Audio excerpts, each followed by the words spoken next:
Hi, I'm Laurie Grassie, books editor at Chatelaine magazine, and I'm so excited this morning to welcome famed food writer and restaurant critic Ruth Reichl to our kitchen this morning. We're going to be talking about her new book, Delicious, and of course, food. Can you tell us a little bit about your book, Delicious, for people who haven't read it yet?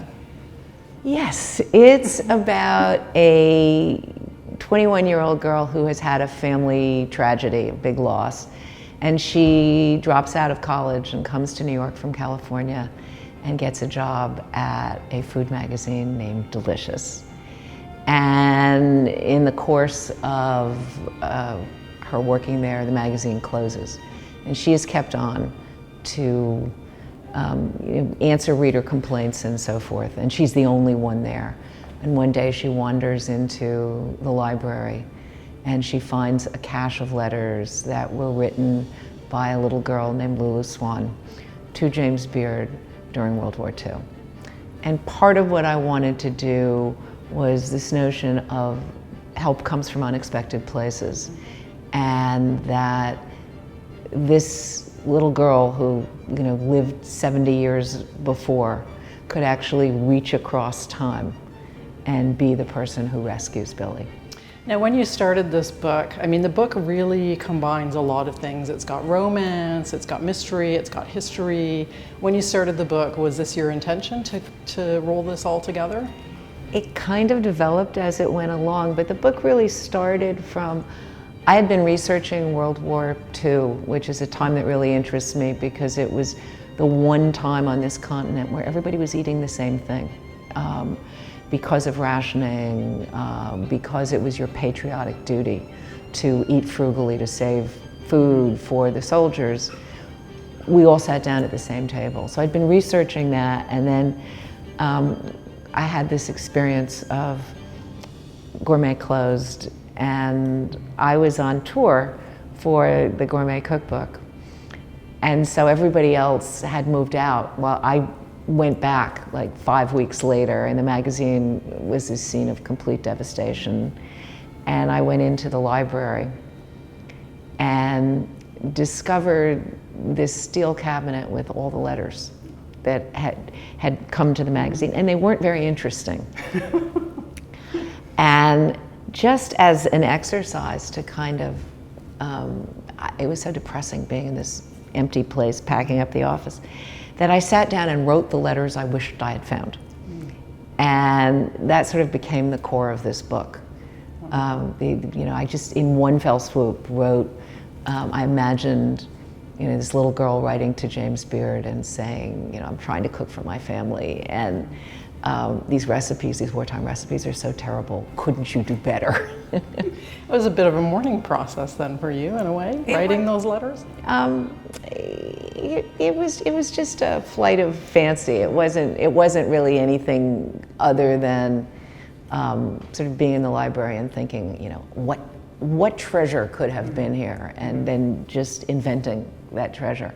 And then I put them away for a year. I didn't do anything with it, but when I went back, I knew that I wanted to create a young heroine, and I wanted it to be a coming-of-age book, but I knew that these letters, that somehow I wanted these two people in very different times to come together. So despite the fact that you worked at a magazine as well, you've said that Billy is the anti-you.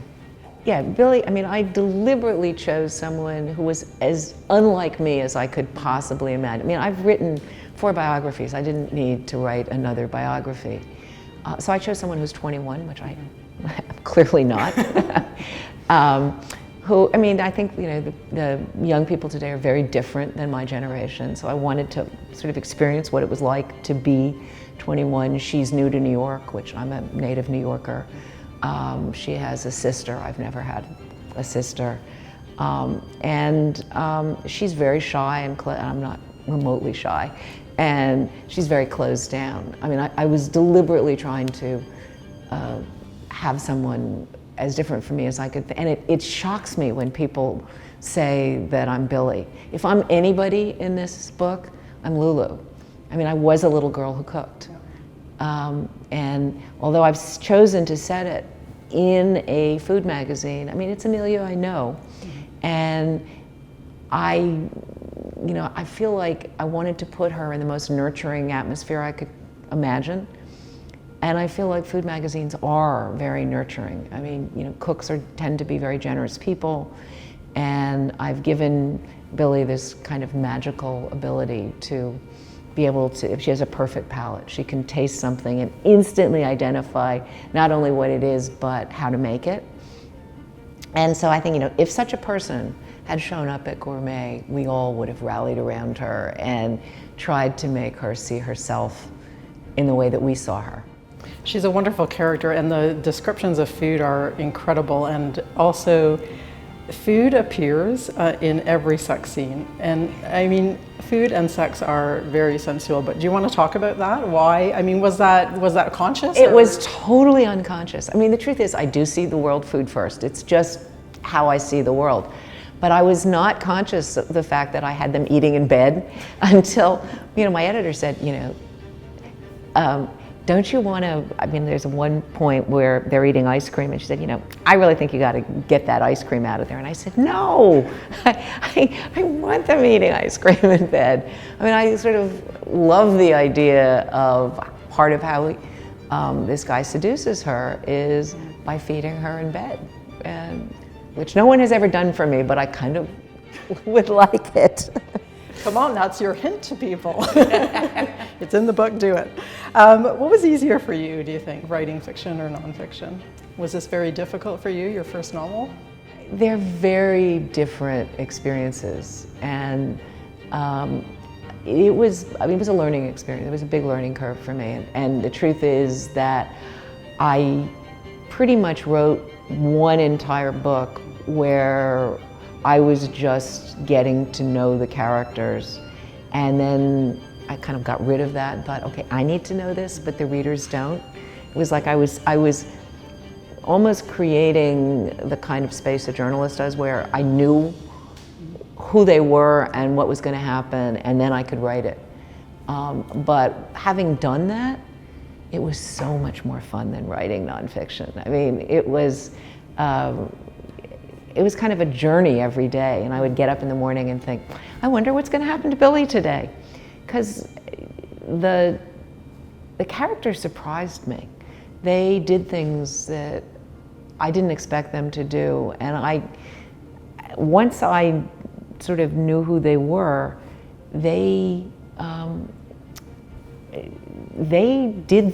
were themselves. I mean, they would not let me manipulate them.